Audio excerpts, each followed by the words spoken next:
আজকে বর্তমান বিশ্বব্যাপী আমরা তাকালে দেখতে পারবো যে আজকে যেই অধিকার আমাদের ইসলাম নারীদেরকে দেয়, যেই অধিকার আমাদের উলামায়ে কেরাম নারীদের ব্যাপারে বলে, যেই অধিকারের ব্যাপারে স্বয়ং আল্লাহ তাআলা কোরআনুল কারীমের মধ্যে বলেছেন, যেই অধিকার মহানবী সাল্লাল্লাহু আলাইহি ওয়াসাল্লাম আইয়ামে জাহিলিয়াতকে দূর করে যেই অধিকার প্রতিষ্ঠা করে গিয়েছেন, সেই অধিকারের বিরুদ্ধে কিছু পশ্চিমা সাংস্কৃতিক স্লোগানে যারা মানবাধিকারের নামে আমার মাদেরকে যারা কলঙ্কিত করছে, আমার মাদেরকে নিয়ে যারা যারা আমার মাদের কাপড় খোলা পর্যন্ত বাধ্য করছে, যারা সমান অধিকারের কথা বলে আমার মাদেরকে রাস্তায় বাইর হওয়ার স্লোগান দিচ্ছে, যারা সমান অধিকার বলে আমার মাদের আমার জান্নাতকে নিয়ে তহমত লাগাচ্ছে, যারা সমান অধিকারকে বলে আমার মাকে নিয়ে যারা ব্যঙ্গ করছে, যারা সমান অধিকারের কথা বলে আমার মাকে নিয়ে যারা তহমত লাগাচ্ছে, আমরা তাদেরকে স্পষ্ট পাশাপাশি জানিয়ে দিতে চাই, সেই ৭১-এর যুদ্ধের সময় যেভাবে যেভাবে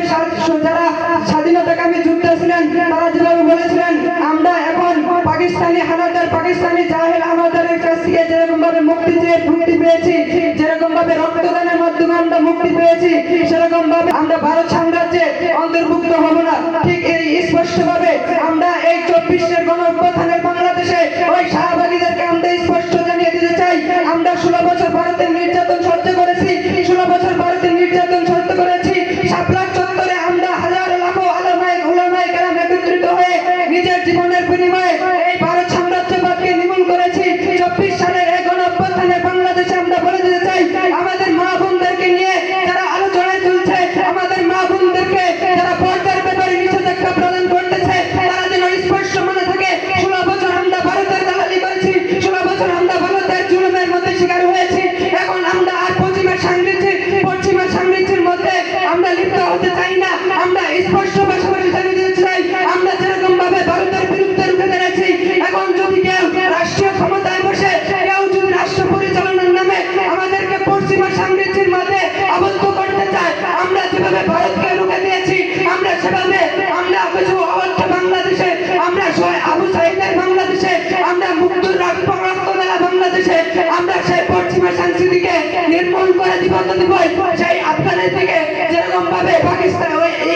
আমেরিকা বিমানের চাকা ধরে পালিয়ে বাধ্য হয়েছে, এবং কি আমরাও সেই দিন প্রতিষ্ঠা করব যে প্রতিষ্ঠার কারণে আমেরিকা বাধ্য হবে বিমানের চাকা ধরে এই বাংলাদেশ থেকে পালিয়ে যেতে। প্রিয় ছাত্র ভাইয়েরা, আজকে আমার এই সেমিনার থেকে আমি আপনাদেরকে বলে দিতে চাই, আপনারা সকলে ঐক্যবদ্ধ হয়ে যান। আজকে আমাদের সেই প্রাণের স্পন্দন সংগঠন, যে সংগঠন আমরা আল্লামা শহীদ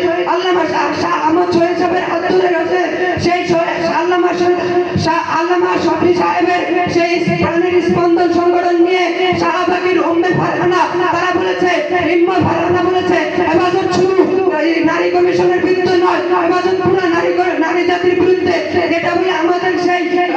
প্রাণের সংগঠনের বিরুদ্ধে তারা তহমত লাগিয়েছে। প্রিয় ছাত্র ভাইয়েরা, আমরা স্পষ্ট বলে দিতে চাই, আমাদের রাহবারের তৈরি করা সেই প্রাণের স্পন্দন নিয়ে যারা হঠাৎ করে যারা ব্যঙ্গ করে, তাদেরকে আমরা এই বাংলার প্রান্তরে, এই শাহজালাল বাংলার প্রান্তরে, আমরা এই হাবিব চৌধুরীর বাংলার জমিনে, আমরা এই শাহজালালের বাংলার জমিনে তাদেরকে ঠাঁই দিব না। আমরা আমার লড়াই করে তাদেরকে বাংলা থেকে দূর করার জন্য প্রস্তুত আছি কিনা ইনশাআল্লাহ। সবাই হাত তুলে, সবাই তরবারি হাতে নিয়ে, সবাই এক হাতে তাসবিহ আর এক হাতে তরবারি হাতে নিয়ে তাদেরকে রুখে দেওয়ার হয়তো প্রস্তুত গ্রহণ করি। আমরা সকলে ঐক্যবদ্ধ হয়ে যদি নামি, তাহলে এমন কোনো বাতিল নাই, তাহলে এমন কোনো বাতিল নাই, তাহলে এমন কোনো ফেরকা নাই যে আল্লাহু আকবার তরিকাত, আল্লাহু আকবার তরিকার সামনে এসে আমাদেরকে মাথা নত করিয়ে তারা তাদের বিজয় গ্রহণ করবো। সুতরাং আমাদের এটাই প্রস্তুতি, এটাই সময় যে আমরা বিভিন্ন জায়গায় নির্বাচনের মধ্যে সামিল হয়েছি,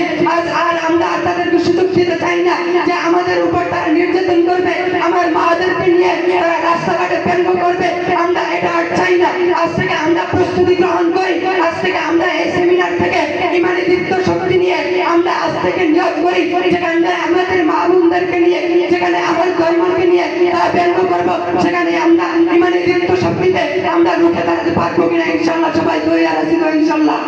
আল্লাহ তাআলা আমাদের সবাইকে পরিপূর্ণ ইমানি শক্তির সাথে বাতিলের মোকাবেলা করে পরিপূর্ণ দ্বীন ইসলামকে, পরিপূর্ণ দ্বীনের এজেন্ডা বাস্তবায়ন করা তৌফিক দান করুন।